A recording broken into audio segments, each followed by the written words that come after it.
Hi, Fire Signs, Aries, Leo, and Sagittarius. Welcome po sa ating channel at ito ang inyong Daily Gabay Tarot Reading for September 22, 2023. Please be reminded that this is general reading po, sa maaari kayong makarelate o hindi. Just take what resonates. Gamitin ang reading na ito bilang gabay lamang. Balik po kayo dito bukas para sa ating Daily Gabay Tarot Reading for September 23, 2023. Please like, subscribe, and click the button para updated po kayo sa Daily Tarot Reading natin. Maraming salamat po. Para po sa gustong magpa-reading, maaari nyo pong makuha ang link. Nasa description box po ito. Message nyo lang po ako sa Messenger. Maraming salamat po.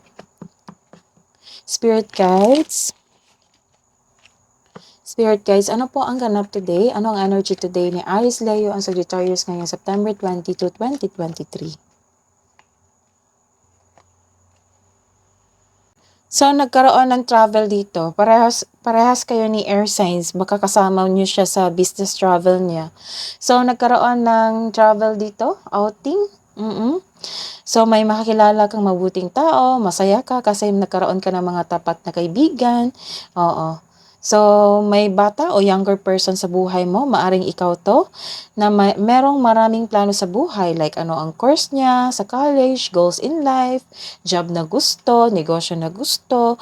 So, may parating din na good news, pwedeng through email, text, phone call, or direct isabi sa iyo. So, kung naghahanap kayo ng career dyan, so don't worry, may parating na job opportunity sa inyo. So, this is a love message, kaya pala. It might mean nagkaroon kayo ng romantic trip dito. Oo, kasi this is a love message. Nagkaroon siguro kayo invitation from your partner or sa inyong manliligaw o sa inyong crush. So, nagkaroon ng emotional intelligence dito. May sweet na tao sa inyo, gentleman. Oo. So, nag-express ng kindness. So, malakas yung intuition ngayon.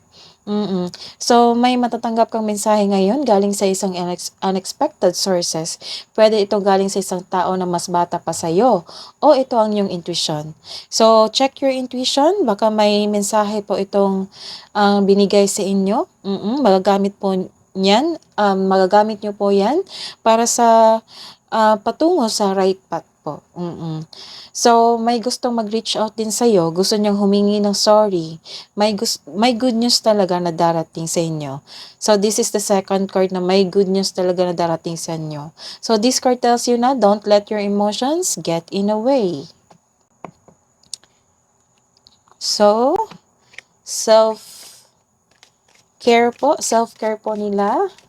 Spirit guide, self-care po ni Aries, Leo, at Sagittarius ngayong September 22 para po makakonect sila sa inyo sa kanilang intuition po.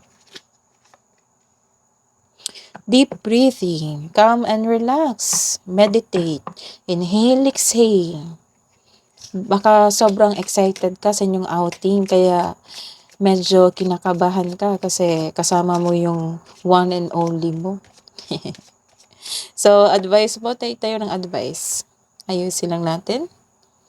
Navigating by the stars. Follow your bliss. Follow mo lang yung path. Kasi baka may sinabi sa inyo yung intuition nyo. Follow nyo lang. Kasi ang advice dito, follow nyo lang yung tinatahak yung landas ngayon. So, desert passage, trust there's a divine plan. So, you are divinely guided. Indeed. So, go lang. Enjoy mo yung process. So, let's see your career and money. Spirit guys, para po kay Aries, Leo, and Sagittarius ngayong September 22, 2023. Naku. Hindi kayo makatulog dito. Sobrang pagod nyo sa trabaho, sobrang pressured nyo sa trabaho nyo. Kaya siguro plano kayo ng mag-vacation leave na magkaroon ng romantic trip kasi sobrang pagod nyo eh. Nagkaroon kayo ng anxiety, hindi kayo makatulog kasi sobrang pag-iisip. Base ito sa career and money mo. So, this is a reverse card. Nagkaroon po ng isang controlling boss, controlling partner.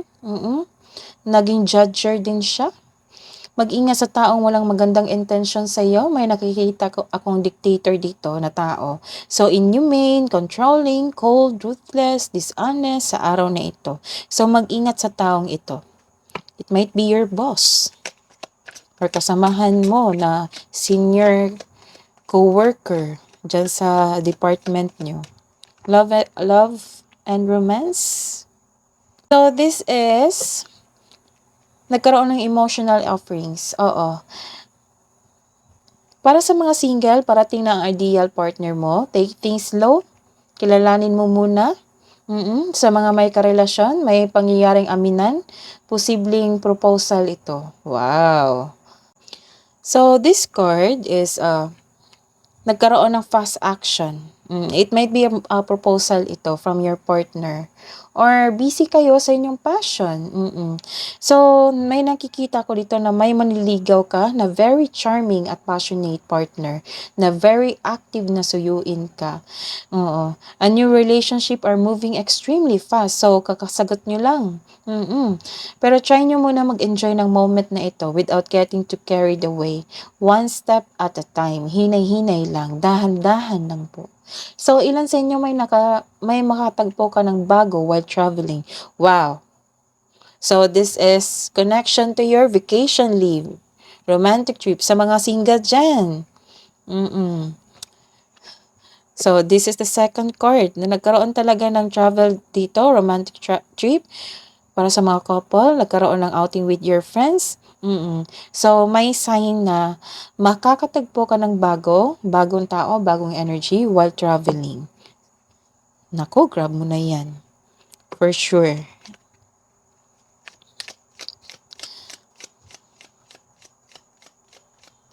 Anong masasabi mo? Ano ang masasabi mo sa kanya para sa mga single po? I am grateful for the spiritual lesson. Sa mga relasyon, may relasyon, I hid who I really am from you. Sa mga single love, kunin natin to. Turn criticism into kindness. Baka ito naging judger yung kasamahan mo. So, turn criticism into kindness. Take this advice. Siya lang magkaroon ng masakit na ulo. So, take this advice. Kailangan kindness mo yung response mo sa kanya. So, sa mga relasyon, your spiritual journey is beginning. Kabuang advice po para kay Aries, Leo, and Sagittarius ngayong September 22. Gusto niyang maglabas. What do you need to release? Ano daw yung release mo? Sabi ni Universe. Is it emotion? Is it love? I-express mo na yung love mo sa iyong ka-date. So, sa inyong kapareha. Kasi may propose na. Message from Lady Gaia. Your challenges are lessons. You are loved and welcome on earth. Wow. That is your reading today, Water Fire Signs. Balik po kayo dito bukas. Please like, subscribe, and click bell button for notification para po updated kayo sa daily tarot reading natin. Maraming salamat po.